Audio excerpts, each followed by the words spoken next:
Hello friends, money plan के इस video में आप सबका स्वागत है।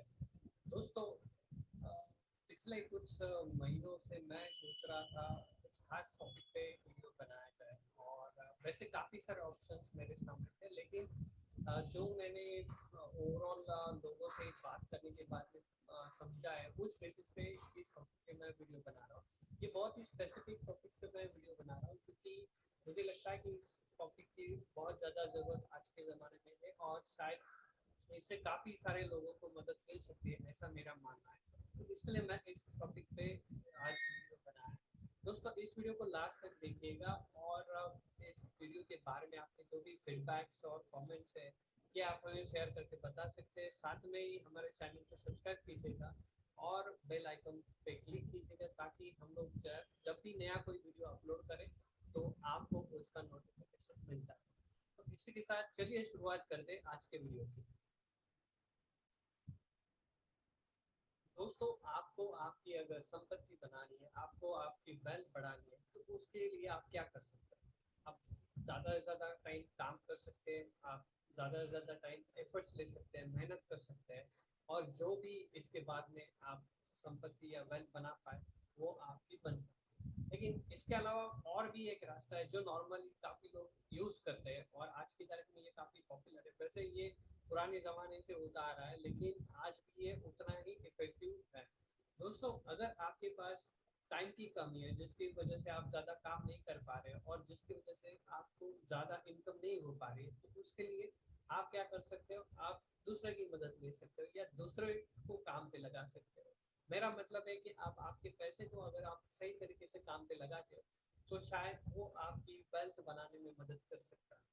म्यूचुअल फंड में इन्वेस्टमेंट करके काफी सारे लोग ऐसा ही कर रहे हैं और इसी बारे में आज का ये वीडियो है। इसमें भी स्पेसिफिक म्यूचुअल फंड एसआईपी के बारे में काफी सारे लोगों को जो भी क्वेरीज है उसको देखते हुए मैंने इस टॉपिक का सिलेक्शन किया। तो चलिए आगे बढ़ते हैं।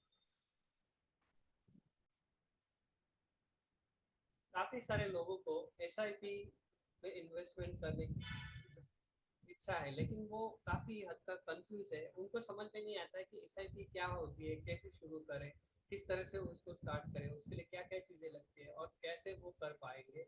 ये सारे सवालों के जवाब मैंने इस वीडियो में कवर करने का कोशिश किया है। तो इस वीडियो को लास्ट तक देखिएगा।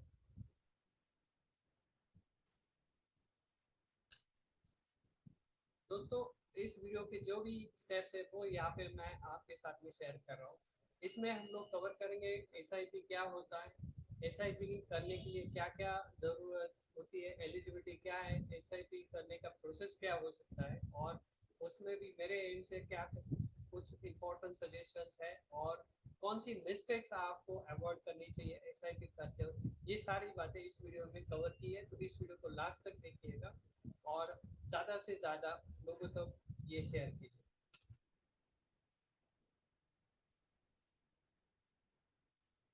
एसआईपी सिस्टमैटिक इन्वेस्टमेंट प्लान, इसका मतलब क्या है? सिस्टमैटिक इन्वेस्टमेंट प्लान का मतलब होता है हम लोग एक सिस्टम बनाते हैं इन्वेस्टमेंट का और ये सिस्टम ऐसा रहेगा जो कि अपने आप चलता रहेगा। इसका मतलब क्या है कि अगर हम लोग आज सोचे कि हमें कोई इन्वेस्टमेंट करना है और अगर हम लोग मैन्युअली खुद करना चाहें तो हर बार शायद हम लोग ऐसा हो नहीं सकता है। इसके लिए हम लोग एसआईपी यानी सिस्टमेटिक इन्वेस्टमेंट प्लान की मदद ले सकते हैं। इसमें हम लोग एक सिस्टम बना के रख रहे हैं और ये सिस्टम मिनिमम अमाउंट हर एक स्कीम के हिसाब से अलग अलग हो सकता है। मिनिमम से मिनिमम 100 रुपए से एसआईपी का अमाउंट हो सकता है, लेकिन आप कौन सा स्कीम सिलेक्ट करें उसके ऊपर डिपेंड है कि उस एसआईपी के लिए आपको मिनिमम अमाउंट कितना लगेगा। दूसरी बात, ड्यूरेशन। ड्यूरेशन का मतलब आज अगर आप एसआईपी शुरू कर रहे हो तो एसआईपी आप कितने सालों तक उसको रखना चाहते हैं, कितने सालों तक आपका ये इन्वेस्टमेंट प्लान एक्टिव रखना चाहते हैं, ये चॉइस आपके पास में होती है। काफ़ी हद तक आज की तारीख में बाय डिफ़ॉल्ट ही एक आने वाले 30-40 साल का डेट बाय डिफ़ॉल्ट ही सिस्टम में सिलेक्ट कर दिया जाता है।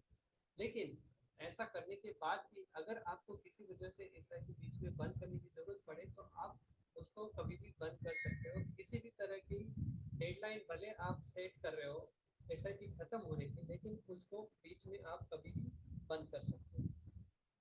एसआईपी का डेट का मतलब यह है कि कौन सी डेट के लिए आप SIP चूज कर रहे हो, इसका मतलब कि आपके बैंक अकाउंट से SIP का इंस्टॉलमेंट कौन सी डेट पे जाना चाहिए ऐसा आपको लगता है।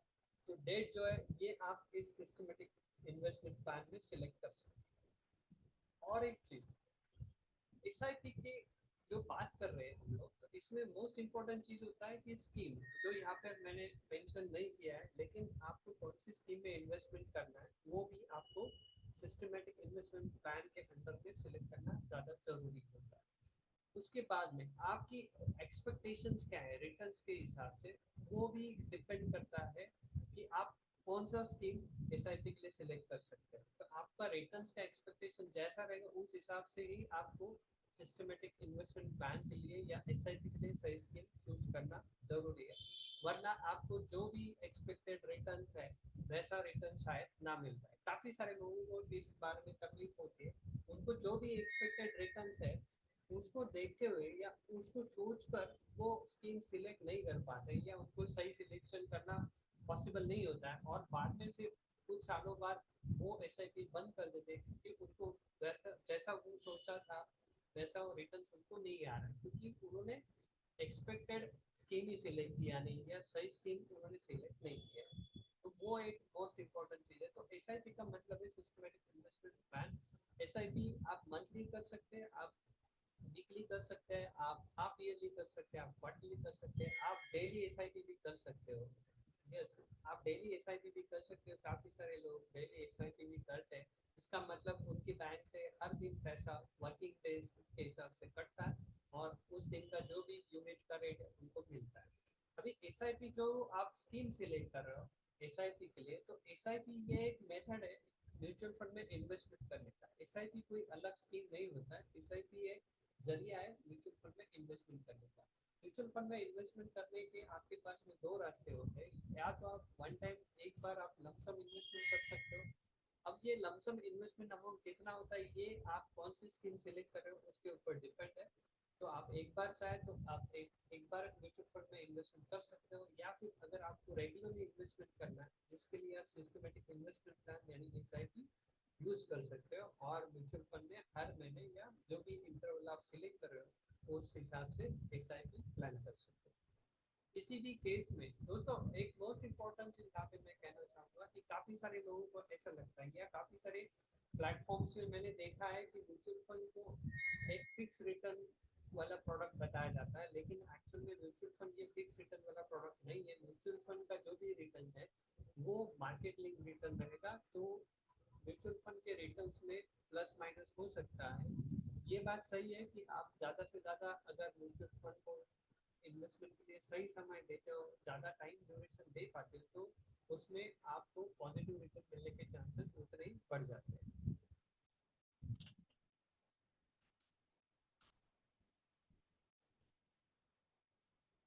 दोस्तों अभी मैंने जो भी आपके साथ में डिस्कस किया है इसके बाद में मैं आपसे एक सवाल पूछ रहा हूँ, क्या SIP में कोई मिनिमम अमाउंट का रिक्वायरमेंट होता है? इसका जवाब आप खुद ही दीजिएगा।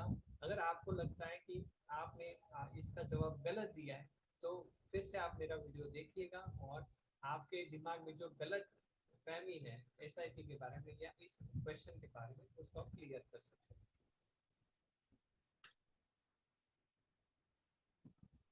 दूसरा जो हम लोग बात करने वाले हैं अभी यहाँ पर कि SIP का प्रोसेस क्या होता है। तो SIP का प्रोसेस कैसे हो सकता है? दोस्तों SIP की प्रोसेस में जाने से पहले हम लोग देखेंगे एलिजिबिलिटी क्या होता है, SIP कौन कर सकता है, उसके लिए क्या कोई क्राइटेरिया है क्या नहीं। तो दोस्तों SIP कोई भी कर सकता है, इंडियन, NRI, कोई भी नेशनल, कोई भी पर्सन माइनर या मेजर SIP में इन्वेस्टमेंट कर सकता है। हालांकि उसके लिए जो भी रिक्वायर्ड डॉक्यूमेंट्स है अगर वो उसके पास में है तो किसी भी कैटेगरी के इसमें इन्वेस्टमेंट SIP में हो सकता है। SIP इंडिविजुअल नाम से भी हो सकता है, SIP कंपनी के नाम से भी हो सकता है, SIP ट्रस्ट के नाम से भी हो सकता है, SIP NRI के नाम से भी हो सकता है। जो भी कैटेगरी है उस हिसाब से अगर वैलिड डॉक्यूमेंट्स आपके पास में है तो आप उस कैटेगरी में SIP कर सकते हो। यहाँ तक SIP माइनर के नाम पे भी होता है। काफ़ी सारे लोगों को पता नहीं है कि एसआईपी बच्चों के नाम से भी कर सकते हैं। काफ़ी हद तक हमने देखा है कि एसआईपी नॉर्मली मेजर के नाम से किया जाता है, लेकिन अगर आपके घर में छोटा बच्चा है और आप उसके भविष्य के लिए कुछ इन्वेस्टमेंट शुरू करना चाहते हैं तो आप एसआईपी उसके नाम से कर सकते हैं। जो भी लीगल गार्डियन के डॉक्यूमेंट्स हैं वो आपको उसके केस में देने होंगे। अभी इसमें जैसा आप देख रहे हैं एसआईपी के लिए दो मेन इंपॉर्टेंट चीज़ें ज़रूरी होती है, एक तो केवाईसी डॉक्यूमेंट्स और दूसरा bank valid bank account. KYC document जैसा मैंने बात किया है, पैन कार्ड, पैन कार्ड या आइडेंटिटी प्रूफ के लिए आप इलेक्शन कार्ड, आधार कार्ड ये यूज़ कर सकते हैं, पासपोर्ट यूज़ कर सकते हैं। एड्रेस प्रूफ आपके पास भी वैलिड होना चाहिए, जिनके नाम से आप केवाईसी कर रहे हो उनका, उसके लिए आप लाइट बिल, आधार कार्ड, पासपोर्ट, इलेक्शन कार्ड, इस तरह के डॉक्यूमेंट्स आप दे सकते हो। साथ में आपको एक ज़रूरी बात समझनी होगी, अगर आप माइनर के नाम से दे रहे हो एसआईपी तो जाहिर बात है माइनर के शायद सब डॉक्यूमेंट्स ना हो, इसके लिए माइनर के केस में गार्डियन के केवाईसी डॉक्यूमेंट्स आप दे सकते हो और माइनर के नाम से एसआईपी आप शुरुआत कर सकते हो। बैंक अकाउंट आप माइनर का, अगर आप माइनर के नाम से एसआईपी करना चाहते हो तो माइनर के केस में कंपलसरी बैंक अकाउंट जो होता है वो माइनर ऑपरेटेड थ्रू गार्डियन का ही होना चाहिए।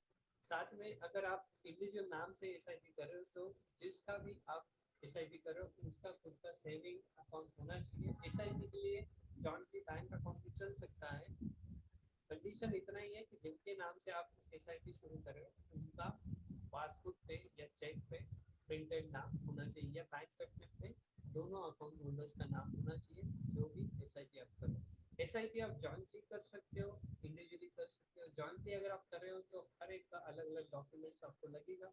बैंक अकाउंट आप किसी भी होल्डर का दे सकते हो अगर आप इंडिविजुअली कर रहे हो, लेकिन अगर आप जॉइंटली कर रहे हो तो बैंक अकाउंट भी जॉइंटली सीक्वेंस में होना चाहिए और फिर आप ऐसे केस में एसआईपी कर सकते हो।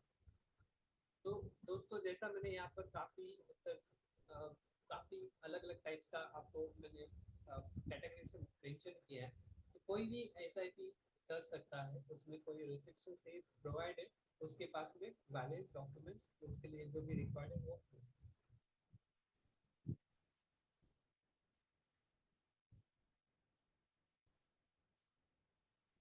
दोस्तों यहाँ पर एक सवाल आपके सामने आ रहा है, क्या माइनर के नाम से म्यूचुअल फंड में एसआईपी हो सकता है? इसका जवाब आपको देना है, आप मन में दे सकते हैं। अगर आप इसका जवाब देने के बाद में लगे तो वीडियो बैक रिवर्स कर सकते हैं और देख सकते हैं कि आपका जो भी जवाब है वो सही है गलत है। अगर आपका जवाब गलत है तो एक बार फिर से मेरा ये वीडियो देखिएगा ताकि आपका जो भी गलत आंसर है उसको आप करेक्टली दिमाग में रख पाओ।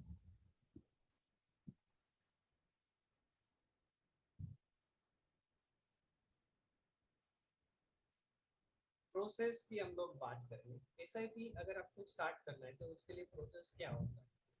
मोस्ट इम्पोर्टेंट चीज, एसआईपी स्टार्ट करने के लिए आप, अगर आपको सब पता है, आप सही जानकारी रखते हैं तो आप डायरेक्टली ऑनलाइन कर सकते हैं। अगर आप ऑफलाइन करना चाहते हैं तो ऑफलाइन के लिए आप एमएफडी म्यूचुअल फंड डिस्ट्रीब्यूटर्स की मदद ले सकते हैं, इन्वेस्टमेंट एडवाइजर थ्रू आप कर सकते हैं, या जो भी एएमसीज है उनके ऑफिस में जा सकते हैं, या जो भी रजिस्ट्रार है कार्बी कैंप्स इनके ऑफिस में जाके आप एसआईपी का प्रोसेस कंप्लीट कर सकते हैं। एसआईपी का प्रोसेस बहुत कॉम्प्लिकेटेड नहीं है, बट उसके लिए जो भी डॉक्यूमेंटेशन है वो आप अगर सही, आपके पास में पूरा डॉक्यूमेंट सही हिसाब से है तो आप एसआईपी का प्रोसेस आसानी से कंप्लीट कर सकते हैं।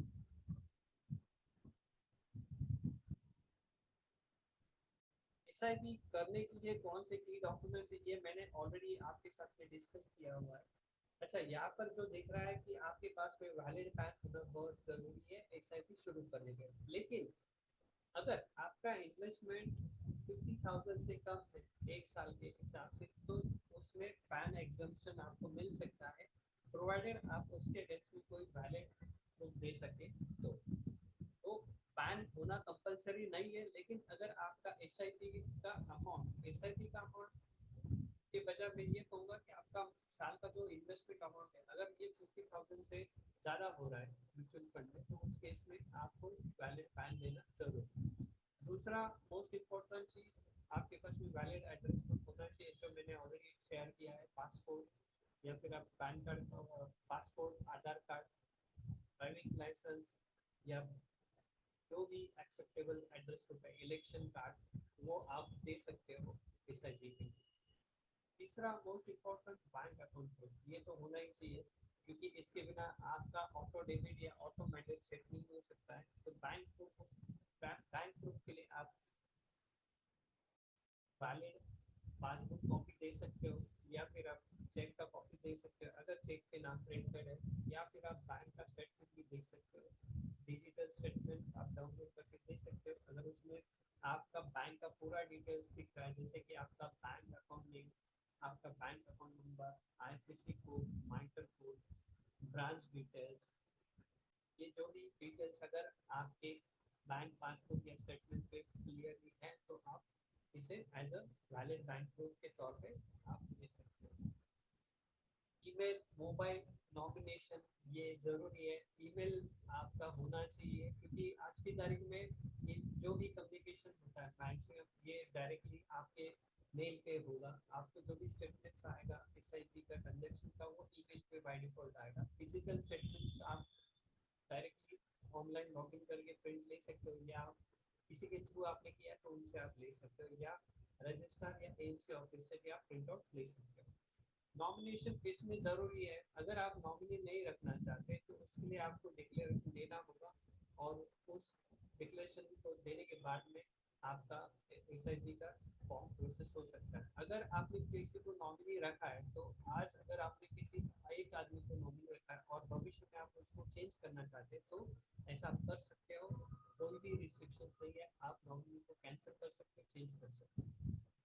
साथ में आपको एसआईपी का या म्यूचुअल फंड का common application form and SIP का एप्लीकेशन फॉर्म, जो भी वैलिड सपोर्टिंग डॉक्यूमेंट्स है उसके साथ में आपको देना होगा। सी केवाईसी का जो डॉक्यूमेंट फॉर्म है वो आपको फिल करके साइन करके देना होगा वैलिड डॉक्यूमेंट्स के साथ में।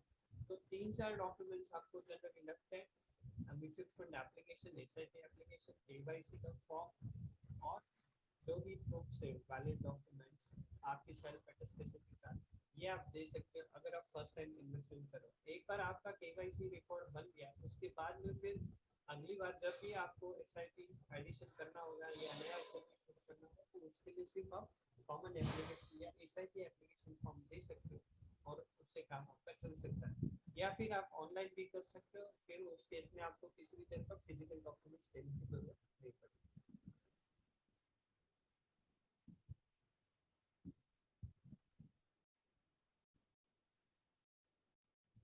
दोस्तों, आपके सामने फिर एक सवाल यहाँ पे आ रहा है, PAN not compulsory to start SIP. SIP start करने के लिए पैन कार्ड कंपलसरी नहीं है। इसका जवाब सही या गलत आपको मन में देना है। अगर आपने गलत जवाब दिया है तो मेरा वीडियो फिर आप रिवर्स कीजिएगा और फिर से आप देखिएगा, ताकि ये जो भी सवाल है इसका सही जवाब आपको पता चले।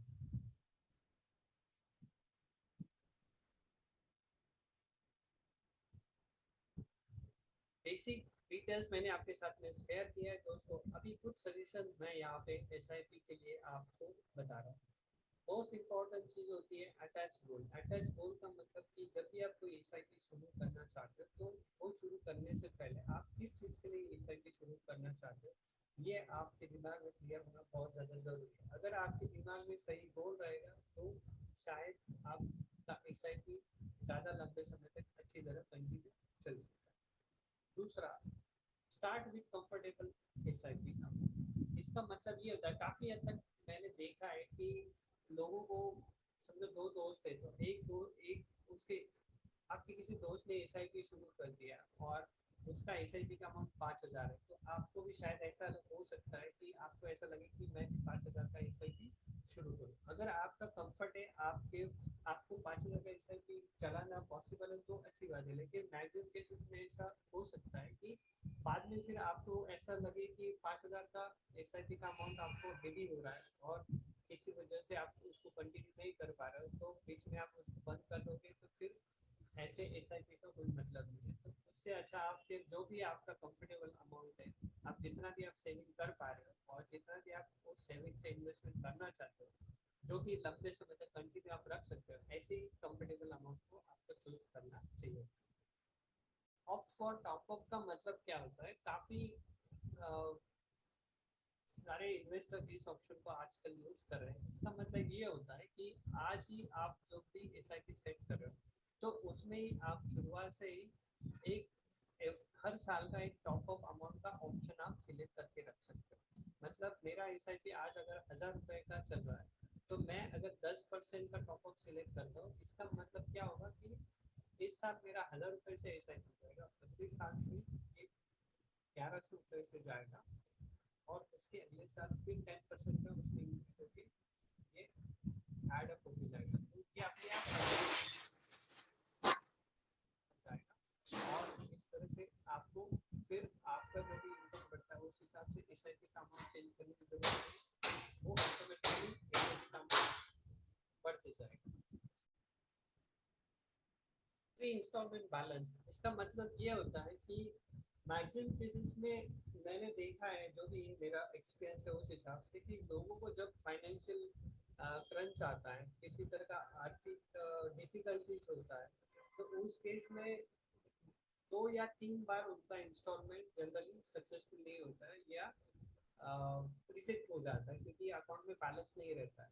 तो फाइनेंशियल कंडीशंस अगर आपकी अचानक से खराब हो जाती है, तो ऐसे केस में आपको बैकअप प्लान की जरूरत होनी चाहिए। उस हिसाब से अगर आप पहले से एसआईपी का अमाउंट आप कैसे डिसाइड कर सकते हो कि आप मिनिमम 3 इंस्टॉलमेंट एडवांस में आपके अकाउंट में एज अ बैलेंस रख सकते हो, तो उस तरह का एसआईपी का अमाउंट आप सिलेक्ट करके रखोगे, तो शायद कभी भविष्य में अगर आपको जॉब लॉस हुआ या आपका इनकम लॉस हुआ, आपको किसी और फाइनेंशियल कंडीशंस का सामना करना पड़ा जिसमें कि आपका बहुत ज़्यादा खर्चा हो गया और आपका एबिलिटी नहीं है, तो 2 से 3 महीना ये एक्स्ट्रा एडिशनल जो आप एडवांस बैलेंस आपके सेविंग अकाउंट में रख रहे हो, उससे आपका एसआईपी कंटिन्यू रहने का चांसेस ज़्यादा हो सकता है। डेडिकेटेड इन्वेस्टमेंट अकाउंट का मतलब है कि एसआईपी या किसी भी तरह के इन्वेस्टमेंट के लिए अगर आप एक सेपरेट बैंक अकाउंट रखते हो, तो उससे आपको ओवरऑल ट्रांजैक्शंस मैनेज करना काफ़ी आसान होता है।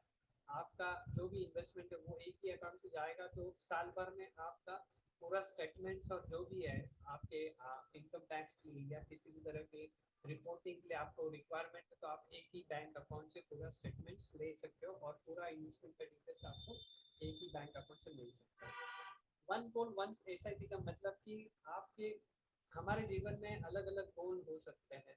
किसी के जीवन में आज के दौर में बच्चों का पढ़ाई ज़्यादा इम्पोर्टेंट हो सकता है, किसी के लिए बच्चों की शादी का गोल ज़्यादा इम्पोर्टेंट हो सकता है, किसी के लिए ट्रैवलिंग ज़्यादा इम्पोर्टेंट हो सकता है, किसी के लिए घर लेना ज़्यादा इम्पोर्टेंट हो सकता है। तो जो भी आपके गोल्स है, हर एक गोल के लिए आप अलग अलग एसआईपी अगर आप बनाते हो, तो वो एसआईपी ज़्यादा देर तक कंटिन्यूटी में रहने का चांसेस हो सकता है, उसका लॉन्ग लास्टिंग इफेक्ट आपको ज़्यादा मिल सकता है। हर एक उद्देश्य के लिए आप अलग से एसआईपी बनाइए। बच्चों की एसआईपी, बच्चों के एजुकेशन के लिए आप अलग से एसआईपी कीजिए, आपके ट्रैवलिंग के लिए आप अलग से एसआईपी कीजिए। अगर इमरजेंसी आती है तो आपको बताएं कि पहला एसआईपी कौन सा कम इम्पोर्टेंट है, उसको आप स्टॉप कर सकते हो, लेकिन जो इम्पोर्टेंट एसआईपी है उसको आप चलते रहने दे सकते हो।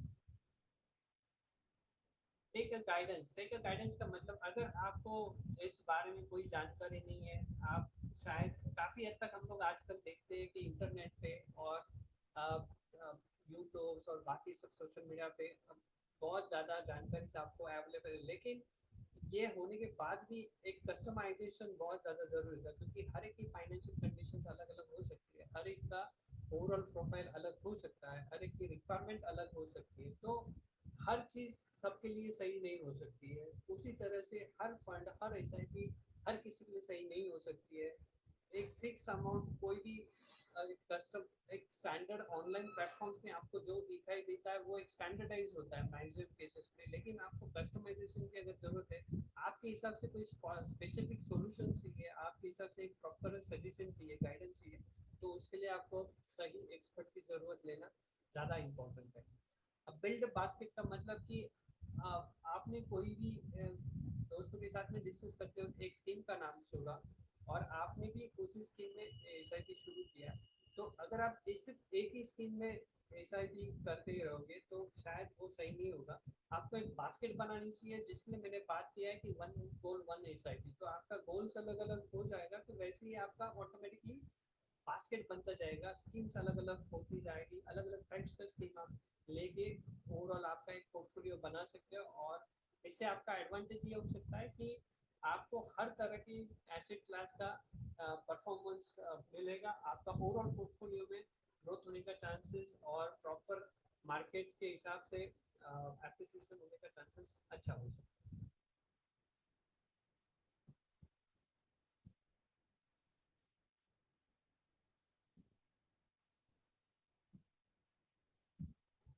दोस्तों लास्ट में ये बहुत इंपॉर्टेंट स्लाइड है, इसको आप ध्यान से सुनिएगा। मिस्टेक्स टू अवॉइड, काफी बार आपने देखा रहेगा, काफी हद तक काफी वीडियोस में आपको क्या करना है ये बताया गया होगा, लेकिन बहुत कम ऐसे वीडियोस होते हैं या बहुत कम ऐसी बातें होती है जो हमें नहीं करनी चाहिए, ऐसे हमें बताया जाता है, स्पेशली इस इन्वेस्टमेंट के रिलेटेड या फाइनेंस के रिलेटेड या म्यूचुअल फंड इन्वेस्टमेंट के बारे में। तो कुछ पॉइंट्स मैं आपके साथ यहाँ पे शेयर करूँ। मोस्ट इम्पोर्टेंट, कोई भी एस आई पी जब आप स्टार्ट कर रहे हो तो उसको आपको कभी भी बंद नहीं करना चाहिए जब तक कि जो भी आपने उसका टाइम ड्यूरेशन सेट किया है वो आता नहीं है तब तक। बहुत ही रेयर केस में बहुत ही ज़्यादा खराब कंडीशंस अगर हो जाती है और आपके पास में कोई और चारा नहीं है, आपके पास में कोई दूसरा रास्ता है नहीं, तो ही आपको एस आई पी बंद करनी है, वरना आपको एस आई पी जब तक उसका ड्यूरेशन आपने सेट किया वो होता नहीं है तब तक आपको उसको कभी भी स्टॉप नहीं करना, या फिर जब तक आपका गोल पूरा नहीं होता है, आपका जो उद्देश्य है उसके हिसाब से आपका अमाउंट बन नहीं जाता है, तब तक आपको एस आई पी बिल्कुल भी स्टॉप नहीं करना। डोंट कंपेयर, डोंट कंपेयर का मतलब ये होता है कि काफी बार हम लोग कंपैरिजन करते हैं, मेरे दोस्त ने ये एस आई पी किया उसको इतना इतना रिटर्न मिल रहा है, मेरा एस आई पी मैंने इस फंड में किया है लेकिन मुझे रिटर्न नहीं आ रहा है, मेरा एस आई पी का परफॉर्मेंस खराब है, या मैं भी उसके हिसाब उसके जैसा है उसी फंड में इन्वेस्टमेंट करूँ। इस तरह का हमेशा एक कंपैरिजन देखा गया है जो कि हम लोग नॉर्मली करते हैं, लेकिन ये सच में एक्चुअल में गलत है, क्योंकि क्या होता है जैसा मैंने पहले भी डिस्कस किया, हर एक का प्रोफाइल अलग हो सकता है, उसने उस स्कीम में क्यों इन्वेस्टमेंट किया शायद उसका लॉजिक अलग हो सकता है, लेकिन आप वो इस स्कीम में क्यों इन्वेस्टमेंट कर रहे हो इसमें आपका लॉजिक अलग हो सकता है। तो दोनों का लॉजिक अलग है, दोनों का फाइनेंशियल कंडीशंस अलग है, तो फिर आपको कंपेयर करने का ज़्यादा मतलब नहीं है। हाँ, रेयर केस में अगर कुछ ऐसा है कि दोनों का कैटेगरी सेम है और फिर भी परफॉर्मेंस आपको नहीं आ रहा है तो फिर शायद आप उसको कंपेयर कर सकते हो, फिर आप उसका सही एनालिसिस करके उसके बारे में कुछ करना नहीं करना उसका डिसीजन ले सकते हो, लेकिन मैक्सिमम केसेस में ब्लाइंडली आप कंपेयर करेंगे तो फिर ये गलत होगा। ब्लाइंड जंपिंग का मतलब क्या होता है, जैसा हम लोग बात करते हैं, आप अलग अलग जगह पर सुनते हो देखते हो, कोई आपको बताएगा ये स्कीम में इन्वेस्टमेंट करो तो आपने एक स्कीम में एस आई पी में शुरुआत की, फिर जाके किसी और ने बताया कि नहीं आप इस स्कीम में एस आई पी शुरू करो तो आपने उस एस आई पी में शुरुआत की।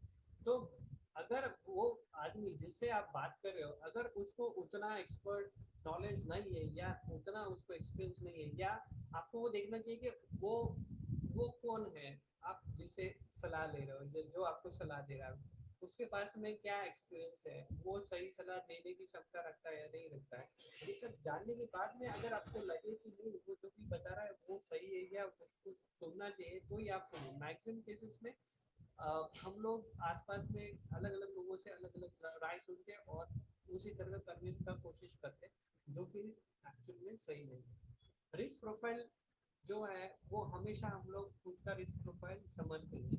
काफी बार मैंने देखा है ऐसे लोग जिनका एबिलिटी फाइनेंशियल स्टेबिलिटी काफी अच्छा है, जिनका एबिलिटी है, जिनका इनकम कंसिस्टेंसी काफी अच्छा है, लेकिन वो एग्रेसिव स्कीम में इन्वेस्टमेंट नहीं करते, एग्रेसिव स्कीम में एसआईपी नहीं करते, वो नॉर्मल फंड में एसआईपी करते हैं क्योंकि वो उनका प्रोफाइल समझ ही नहीं पाते हैं। तो आपका प्रोफाइल क्या है उस हिसाब से आपको कौन से स्कीम में एसआईपी में इन्वेस्टमेंट करना चाहिए, कौन से टाइप का एसआईपी आपको होना चाहिए, ये डिसाइड करना ज़्यादा जरूरी है। अगर आपका प्रोफाइल ज़्यादा एग्रेसिव नहीं है, आपका इनकम स्टेबिलिटी नहीं है, आपका रिस्पॉन्सिबिलिटी ज़्यादा है, आपका फाइनेंशियल गोल बहुत क्रूशल है, तो ऐसे केसेस में आपका जो एसआईपी सिलेक्शन या एसआईपी का स्कीम सिलेक्शन है वो प्रॉपर होना चाहिए। वो फिर आप बहुत एग्रेसिव मोड में नहीं जा सकते क्योंकि ये सब बातें आपको उसमें कंसिडर करने की जरूरत है। Panic most important. कोरोना के कंडीशंस में मैंने काफ़ी सारे लोगों से सुना है, काफ़ी सारे इन्वेस्टर्स से मैंने उस दौरान बात किया है, एंड काफ़ी सारे इन्वेस्टर्स इस पैनिक सिचुएशन में डर गए थे, और जिसकी वजह से काफ़ी सारे लोगों ने एसआईपी स्टॉप किया, जो भी फंड्स उनके उसको विड्रॉ किया, और बाद में फिर आज वो पछता रहे हैं। तो दोस्तों, पैनिक होना ये गलत बात है। पैनिक होने के लिए वैलिड रीजन क्या है क्या नहीं, ये आपको समझना से बहुत ज़्यादा जरूरी है। मोस्ट इम्पोर्टेंट चीज ये है कि पहली बात तो आपको ये देखना है कि अगर मैंने ड्यूरेशन 10 साल का लिया है, और 1 साल 2 साल में कुछ खराब हालत आते हैं, कुछ ग्लोबल क्राइसिस आते हैं, कुछ कंट्री में ऐसा कुछ हो जाता है जिसकी वजह से पैनिक सिचुएशन होती है, और उसको मार्केट रिएक्ट कर रहा है, तो मार्केट गिर रहे हैं, बाजार गिर रहे हैं, उस केस में आपका म्यूचुअल फंड का वैल्यूएशन भी कम होगा, उसका एनएवी भी कम होगा। ये कॉमन चीज है, लेकिन आपको मोस्ट इम्पोर्टेंट ध्यान में रखना ये जरूरी है कि आपका ड्यूरेशन तो 10 साल का है, तो 10 साल हमेशा ये चीजें ऐसे ही नहीं रहेगी। 10 साल के हिसाब से मार्केट चेंज होगा, इकोनॉमी चेंज होगी, कंट्री का सिचुएशन इंप्रूव होगा, हर कोई ट्रेंड अलग हो सकता है एंड चेंज हो सकता है। साथ में आप अलग अकेले इन्वेस्टर उस स्कीम में नहीं होंगे ना, आप जैसे लाखों इन्वेस्टर उस स्कीम में है, तो फिर आपका रिस्क तो डिवाइड हो गया ना, तो फिर आपको चिंता करने की क्या जरूरत है जब आपके साथ में लाखों लोग भी है, लाखों इन्वेस्टर आपके साथ में है, तो उस केस में पैनिक होने का कोई मतलब नहीं होता। तो इस तरह के नॉर्मल जो सिचुएशंस आते हैं, ये आपके ओवरऑल गोल का जो ड्यूरेशन है, गोल का जो टाइम फ्रेम है, उसके दौरान हमेशा आते रहेंगे, लेकिन ऐसे फेजेस में आपको सही कंट्रोल रखना बहुत ज़्यादा ज़रूरी है। और इसके लिए मैंने आपको कहा है कि अगर आपके पास में प्रॉपर हैंड होल्डिंग है, किसी का गाइडेंस आपके पास में है, तो फिर उसका सपोर्ट खराब सिचुएशन में काफ़ी हद तक मिलता है, और उसका एडवांटेज आपको आगे चल के जरूर मिलेगा। और एक चीज़ की कैसा होता है, जब हम इन्वेस्टमेंट की बात करते हैं, तो अगर हम कुछ कमाना चाहते हैं, तो जाहिर बात है हमें किसी को कमाने देना भी चाहिए। हम जब कमा रहे हैं, तो इसमें फंड मैनेजर भी साथ में जो भी उसका चार्जेस वो ले रहा है, तो जिस तरह फंड मैनेजर उसका चार्जेस ले रहा है, उस तरह से कोई हमारा गाइडेंस है, कोई हमें गाइड कर रहा है, कोई एडवाइजर है, तो उसको भी कुछ अर्निंग करने का मौका मिलना चाहिए, क्योंकि उसको भी उसका खुद का लाइबिलिटीज हो सकता है। तो ऐसे केस में हम लोग उनका बेनिफिट्स ना देके सिर्फ हमारा देखेंगे, तो फिर शायद हमें उस तरह का रिजल्ट लंबे समय में ना मिले। तो ये थे कुछ पॉइंट्स एसआईपी के बारे में। उम्मीद है इससे आपको काफ़ी हद तक नॉलेज मिला रहेगा। फिर भी अगर आप आपके केस दिमाग में और कोई सवाल है, तो ये आप हमें ज़रूर पूछेगा, ताकि हम लोग उसको आने वाले वीडियोस में कवर कर सकें। अच्छा, जाने से पहले लास्ट सवाल आपसे, कि क्या कोई भी एसआईपी आपको जो भी रिजल्ट चाहिए वो दे सकती है? इसका जवाब आपके मन में दीजिएगा। जो भी जवाब आप देंगे, उसका सही आंसर आपको ही सोचना है कि क्या सही आंसर है। तो दोस्तों, इस वीडियो को आपने देखा उसके लिए थैंक यू, और इस चैनल को सब्सक्राइब कीजिएगा, इस वीडियो को शेयर कीजिएगा आपके दोस्तों और फ्रेंड्स, रिलेटिव, रिश्तेदारों के साथ में।